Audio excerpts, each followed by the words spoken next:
For decades, 60 Minutes has stood as a symbol of fearless journalism, setting the gold standard for investigative reporting on American television.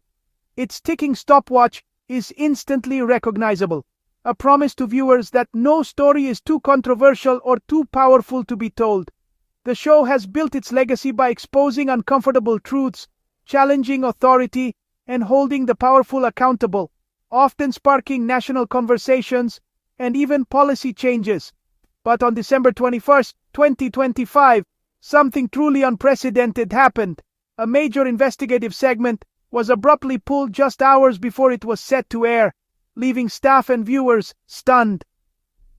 The story, reported by veteran journalist Sharon Alfonsi, investigated the forced deportation of migrants to El Salvador's notorious CBS mega prison, an expose that promised to reveal the hidden human cost of Trump-era immigration policy and the fate of those caught in its wake.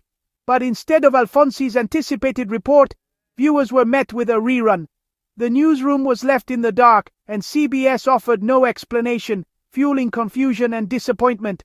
The silence from the network was deafening, fueling a wave of speculation, outrage, and heated debate across social media and news outlets. In network news, pulling a fully vetted and heavily promoted story at the last minute is almost unheard of. It signals immense internal or external pressure and raises serious questions about editorial independence. Suddenly, the story wasn't just about government policy or immigration. It became a story about the integrity of the press itself and the forces that can silence even the most trusted voices in journalism. While CBS tried to contain the fallout, the story slipped through the cracks. Literally, due to a distribution oversight, the segment aired in Canada on Global Television streaming app. Canadian viewers quickly realized they were seeing something Americans weren't. Clips and screen recordings spread rapidly online, making the forbidden segment impossible to suppress. The Streisand effect took hold. Attempts to hide the story only amplified its reach. Now, anyone could watch Alfonsi's report and judge for themselves. CBS lost control of the narrative, facing accusations of censorship with the evidence now public. In the digital age, information finds a way, no matter how hard you try to stop it. The segment itself was a gut punch. Alfonsi's team traveled to El Salvador, documenting the brutal reality inside CBS. One young deportee described being beaten by guards, losing a tooth in the process. Another, a Venezuelan, recounted torture and sexual abuse in a pitch-black cell. Human Rights Watch data, corroborated by 60 Minutes, showed most deportees had no violent criminal record, contradicting official narratives. The segment juxtaposed these testimonies with Trump administration praise for El Salvador's tough approach. The result, a searing indictment of a policy, and a question CBS ultimately decided not to air. Under mounting pressure from both the public and within its own ranks, CBS issued a carefully worded statement from its new editor-in-chief, Barry Weiss, hoping to quell the growing controversy.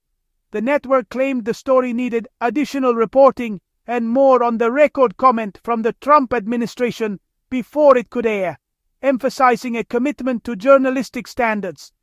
But correspondent Sharon Alfonsi pushed back forcefully, insisting the piece had already cleared multiple rounds of legal and editorial review, and that the facts had been thoroughly vetted. She pointed out that government agencies had been given ample opportunity to comment, with requests for interviews and statements sent well in advance.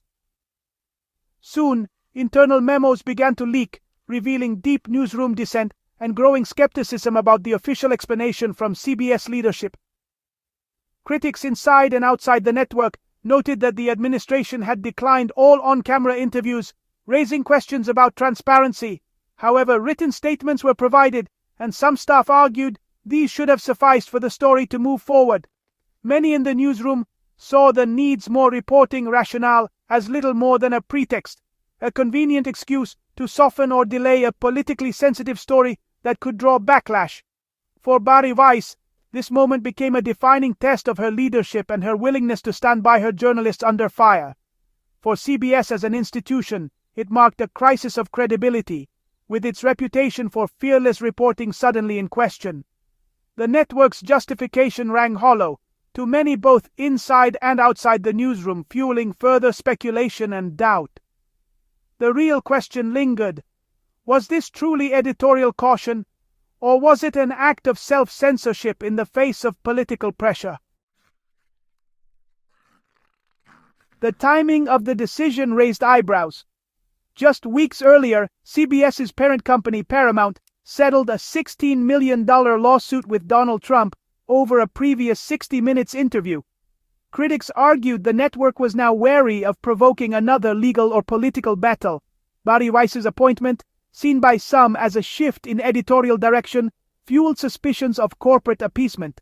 Alfonsi's internal dissent gave weight to claims that the story was pulled for political, not journalistic reasons. The firewall between news and corporate interests suddenly looked very thin. Whether direct or indirect, the result was the same. A critical story was kept from the public.